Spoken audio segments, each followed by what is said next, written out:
U nastavku dnevnika govorimo o tome da se u ponedeljak u Briselu sastaju predsjednik Vučić i premijer privremenih prištinskih institucija Kurti. Prvi put će u fokusu biti evropski predlog o normalizaciji odnosa koji je de facto priznavanje, izjavio danas visoki evropski zvaničnik koji nije hteo da bude imenovan, a potvrđeno je RTS-u.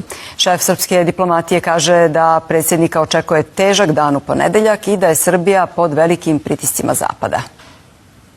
Dan nakon što je evropski posrednik u dijalogu rekao da bi sastanak Vučića i Kurtija trebalo da završi prihvatanjem predloga o normalizaciji odnosa, iz Brisela stiže novi signal. Izvor neimenovan, vest potvrđena novinarima na neformalnom sastanku.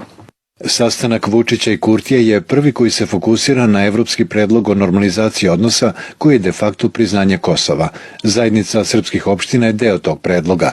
To je odavno preuzeta obaveza i mora da bude ispunjena, a ne uslovljavana. Prihvatanje predloga je prihvatanje i zajednice srpskih opština i mora da bude rešavano kao prioritet.